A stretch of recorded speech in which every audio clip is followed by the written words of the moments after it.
Hi there. Writing a research is not a joke because it contains numbers of misconceptions and debates and fallacies, especially when you deal with practitioners and those who have experience in their jobs. So while I'm in my process and progress of finishing my research on the intellectual capital, today I face two misconceptions. The first misconceptions is it's from many peoples, including the managers and executive directors of some companies and organizations, when they say the profit maximization is the only goal and objective of every single business, including the sole proprietorship, partnership, and corporation. And the second one is saying, well, ethics has no impact on the economic growth of the organization. I'll stop here and answer these debates or misconception and say, well, although I agree that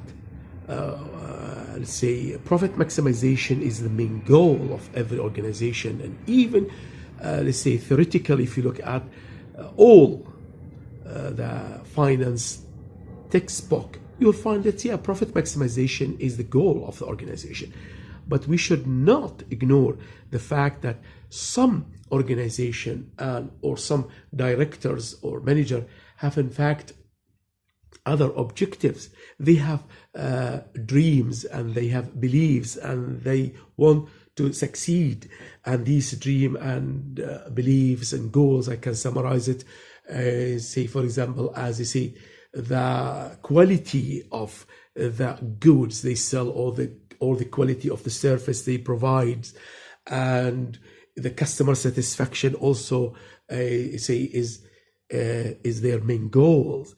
It is and also if we look at, for example, the the 7 core value, like for example when I say it, or when they write it in the annual report, or even in the intellectual capital statement or account, when they say well, our employees are the strongest value, or when they focus on the quality, as I said, or when they want to show their professionalism, and also when they look at the career opportunities, employers, and also when they look at the commitment and dedication, also when they focus on the sound business, and also on the business ethics. All these are in fact ethics in general. And so I want to end here my point by saying that ethic, or the business ethic, which in fact it was, belief, and then it is converted to in fact culture, then it is converted to business ethics. All of these, are in fact ethics, and all of these can be considered as goals, which in fact I can add it to the profit maximization goals. The second misconception, they said, well, ethics have no direct or even have no impact on the economic growth of an organization. My answer to this misconception is that it has a direct, even if I say it has indirect, I'm mistaken. I should say it has a direct impact and effects on the organization, economics growth.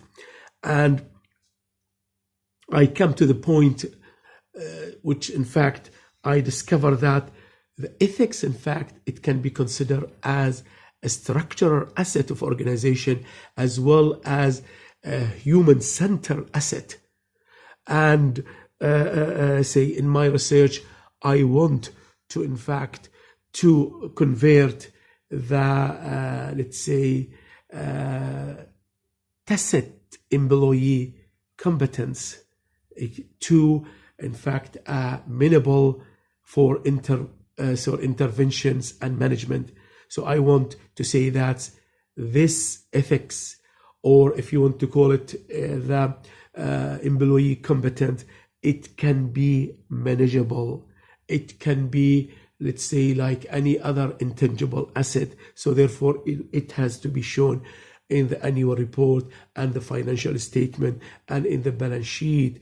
And as I say, it is important, it is valuable. So I hope that I will come and let's say convince everybody that ethic is an asset. It is, in fact, as I said, it is both a structural asset and it is a human-centered asset, and it is valuable asset, and we have to be very careful about it. Thank you very much.